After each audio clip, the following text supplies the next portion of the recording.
People ask me how this whole Grandma's House of Hope thing got started. And really it started after I was abandoned by a domestic violence partner in Anaheim with my 5-year-old son. He literally left us on the corner of Katella and Harbor with 2 suitcases and $20. And there was a journey involved that a lot of people got involved, pulling me back from that homeless place I was in and getting back on my feet. And after I got back on my feet and was in a healthy relationship, I got involved in a church, and God really started to speak to my heart about how I needed to forgive those that I was holding accountable for my own pain. And one of the folks that was really on my heart was my mom. My mom had turned her back on me when I was homeless. So I started on a journey to find my mom. And by the time I found her, she was quite ill.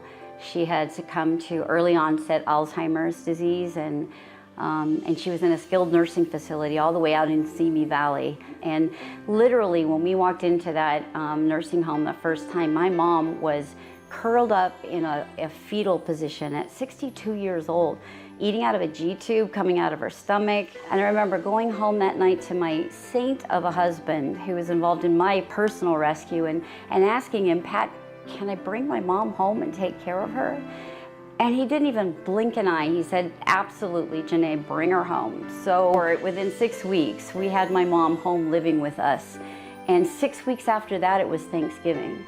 And my mom was sitting at the dining room table eating a full-on Thanksgiving meal with us with no assistance. I mean, it was a miracle. So after my mom passed away, there was a lady that used to sit at the bus stop near our home. So we brought Harriet into our home, and she lived with us for about 6 months before we were able to find her an apartment that she could afford. And then it was the next person who came into our home, and the next person who came into our home. And one day I looked around and there were more people living with us than in this nucleus of our own family. So we sort of looked at each other, Pat and I, and said, well, let's get out of the way. You know, so our family moved out of that home, and we gave that first house over into helping the community of the homeless. So that was our very first home. And then in 2009, we had the opportunity to open up a second home. And that one actually involved 2 houses and 3 apartments that came on one property. So we were able to expand to 26 more beds. After campus happened, another house on the same street that we used to live on came available. And so we named that house after my mom. We had a Dorothy house. After that, there was an Angel Haven. After that, there was our beautiful big new emergency shelter called Hope Harbor. And after that, we opened up a grandpa's house. So one by one, we just kept growing each and every year.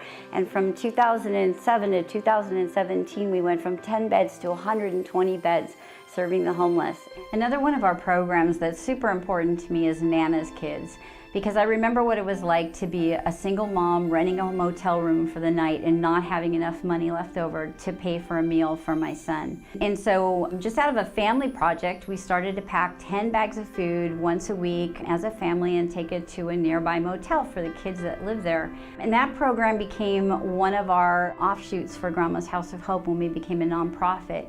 And since 2017, we have served over 2 million meals to children living in motels who otherwise would not eat over the weekends and during the summer months when the school cafeteria is closed. Our HopeWorks Education and Enrichment Center is on site at a very low-income Section 8 housing complex where we serve 45 families with over 90 children with after-school support, homework club, adult education, early childhood development, and health and wellness classes. We are super proud that 16 of our residents there are continuing their education in college and university, and also that we have provided a neighborhood environment. There are absolutely no gang members or gang affiliations on this property.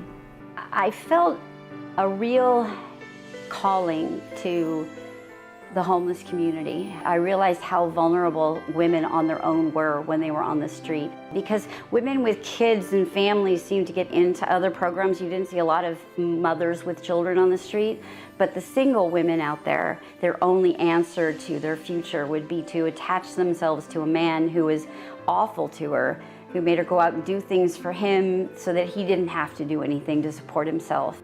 So as our mission evolved, it went from helping the vulnerable and the underserved to truly helping those that couldn't get into other programs. The stories that I heard where people said, I'm so complicated, I don't feel like anybody's willing to listen to my whole story. And because of that, these women were being turned away by programs because they just were like too broken.